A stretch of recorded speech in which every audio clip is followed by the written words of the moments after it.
হরে কৃষ্ণ, নিতাই গৌর হরি বল। আচ্ছা, আগামীকাল 15ই ফেব্রুয়ারি শনিবার শ্রী রামচন্দ্র গোস্বামী তিরোভাব তিথি।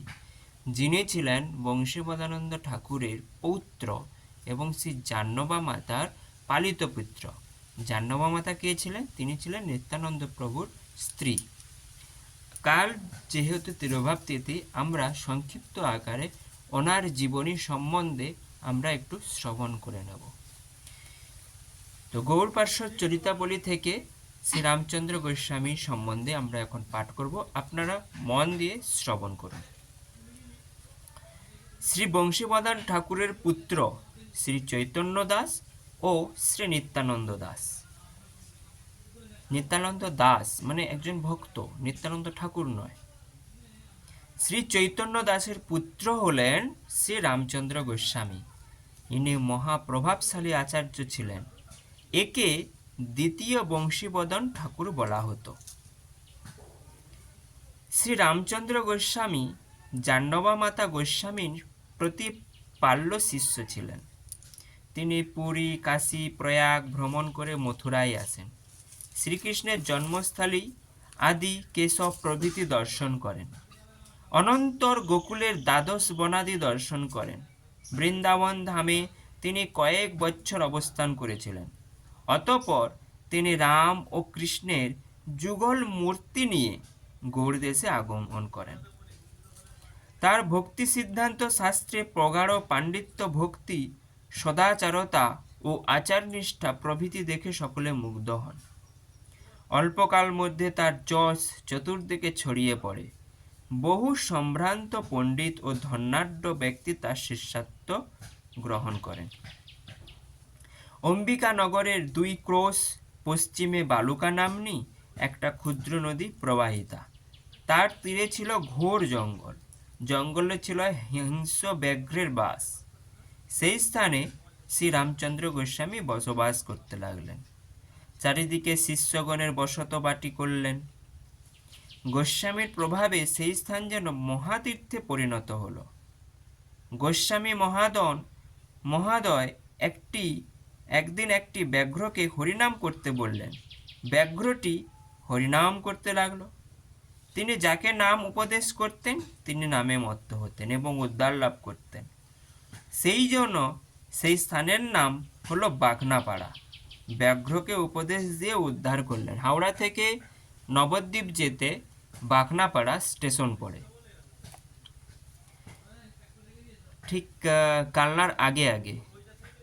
শিল ভক্তিবিনোদ ঠাকুর মহাশয় বাঘনাপাড়া গোস্বামীদিগের এক প্রশস্তি পত্রে বাঘনাপাড়া নামের কারণ উল্লেখ করেছেন। জয়ত শ্রী রামকৃষ্ণ বাঘনা পল্লী বিভূষণ জাহ্নবী বল্লভ রামচন্দ্র কীর্তিস্বরূপক ব্যাঘ্রবি বৈষ্ণব সাক্ষাৎ যৎ প্রভাবাভূত বেকনাপল্লাত্মক বন্দে শ্রীপাদ গৌর পাবনং। শ্রী ভক্তিবিনোদ ঠাকুরের স্বলিখিত জীবনী। বাঘনাপাড়ায় শ্রী রামচন্দ্র গোস্বামী শ্রী রাম ও কৃষ্ণের শ্রীমূর্তি প্রতিষ্ঠা করেন। অদ্যপি সেই মূর্তি তথাই বিরাজ করছেন। পশ্চিম অঞ্চলের কোনো বণিক ভক্ত বিগ্রহের জন্য উত্তম মন্দির নির্মাণ করে দিয়েছিলেন। শ্রী রামচন্দ্র গোস্বামী সম্বন্ধে বৈষ্ণব বন্দনা গ্রন্থে আছে, জাহ্নবীর প্রিয় বন্দ রামায় গোসাই, যে আনিল গৌড় দেশে কানাই বলাই, জইছে বীরভদ্র জানি তৈছে শ্রীরামাই, জাহ্নবী মাতার আজ্ঞা ইথে আনো নাই। শ্রী রামচন্দ্র গোস্বামী শ্রী রামকৃষ্ণ বিগ্রহ প্রাপ্তি সম্বন্ধে এইরূপ কিংবদন্তি আছে। অরুণ উদয় কালে তীর্থ প্রস্কন্দনে স্নান করিবারে প্রভু করেন গমনে, স্নানকালে রামকৃষ্ণ শ্রীমূর্তি যুগল, প্রভু রামচন্দ্র কোলে আসিয়া উঠিল। প্রস্কন্ধন তীর্থে স্নান করবার সময় শ্রী রামকৃষ্ণ গোস্বামী মহাদয়ের কোলে উঠে এসলেন। ভগবান ভক্তের থেকে কিভাবে সেবা নেন, এভাবে কিভাবে জগৎজীবের উদ্ধারের জন্য প্রকটিত হন, তা কে বুঝতে পারে। একদিন রাত্রিকালে বীরচন্দ্র গোস্বামী বহু শিষ্য নিয়ে শ্রী রামচন্দ্র গোস্বামী গৃহে এলেন এবং বললেন, অদ্য আম্র প্রসাদ গ্রহণ করতে চাই। কোনো শিষ্যের দ্বারা বকুল বৃক্ষ থেকে আম্রফল পাড়িয়ে শ্রী রামচন্দ্র গোস্বামী শ্রী বীরচন্দ্র গোস্বামীকে ও শিষ্যগণকে ভজনের সময় দিয়েছিলেন।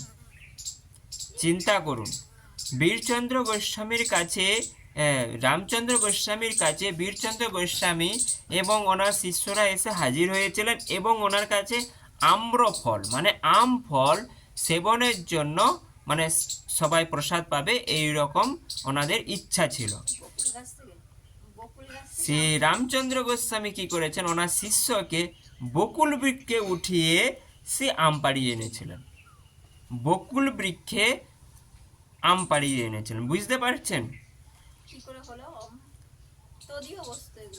ভক্ত কি না কি করতে পারে সেটা আপনারা এই মধ্যে বুঝতে পারবেন। যেরকম বাক্যে হরিনাম করতে বলছে, হরিনাম করে নিচ্ছেন, তাহলে একটা ভক্তের ইচ্ছাতে কত কিছু হতে পারে বোঝা যাচ্ছে। হ্যাঁ, ওনারা তো এক প্রকারের পার্শ্বদ, ওনারা তো সেই প্রতি যুগে যুগেই ওনারা অবতার হন। শ্রী রামচন্দ্র গোস্বামী একজন বিখ্যাত পদকর্তা ছিলেন। তিনি ছিলেন 1459 শকে জন্মগ্রহণ করেন এবং 1505 শকের মাঘ মাসের কৃষ্ণা তৃতীয়া তিথিতে অপ্রকট হন। তিনি কখন বুদ্রিগ্রামে কখনো বাগনাপাড়ার নিকটে রাধানগরে অবস্থান করতেন। ইনি ব্রহ্মচারী ছিলেন। ছোট ভ্রাতা শ্রী শচীনন্দনকে মন্ত্র দীক্ষা প্রদান করে বাগনাপাড়ায় শ্রী বিগ্রহ সেবায় নিযুক্ত করেন। শ্রী শচীনন্দন গোস্বামী সপরিবারে বাগনাপাড়াতে অবস্থান করেন। পরবর্তীকালে শ্রীযুক্ত বিহারী গোস্বামী প্রভৃতি তার বংশে জন্মগ্রহণ করেন।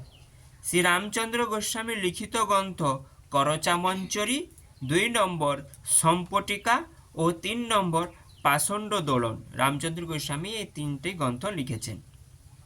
তার 2টি পদকীর্তন শ্রী পদকল্পতরু গ্রন্থে প্রকাশিত হয়েছে। পহুমর গৌরাঙ্গ রায় শিব সুখ বিরিঞ্চি যার গুণ গায়। পহুমর গৌরাঙ্গ রায় কমল যাহার বাবে সদাই কুলি সেই বহু বাহু তুলি কান্দে হরি বলি। যে অঙ্গ হেরি হেরি অনঙ্গ ভেল কাম সায়ব কীর্তন ধুলি ধূসরয় বিরাম। পৌমর গৌরাঙ্গ রায় খেনে রাধা রাধা বলে উঠে চমকিয়া গদাধর নর হরি রহে মুখ চায়া। পুরব নিবিড় প্রেমে পুলকিত অঙ্গ রামচন্দ্র কহে কেনা বুঝে রঙ্গ। পহুমর গৌরাঙ্গ রায়। এটা একটা কীর্তন। আর একটা কীর্তন হচ্ছে, দেখো শচীনন্দন জগৎ জীবন ধন লক্ষণ প্রেম ধন জগ জনে যাচে।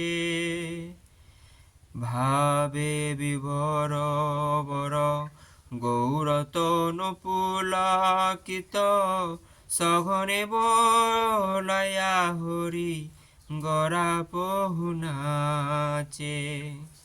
সবই অবতার সার গোরায় অবতার।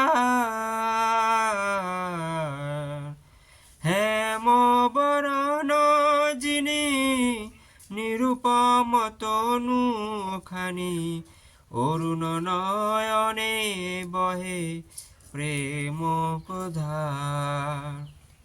বৃন্দাবন গুণ শুনি লুঠত সে দ্বিজ মনি ভাব ভরে গর গর পহু মর হাসে কাশীশ্বরয় বিরাম পণ্ডিত পুরুষোত্তম গুণগান কর তহি নর হৃদাসে খোল কর তাল শুনি কিবা শিশু কিবা ধ্বনি ধায়ত সবহু প্রেম প্রতি আসে এমন গৌর গুণ যাক জাগয়ে মন তাকর সেবক রামচন্দ্র দাসে।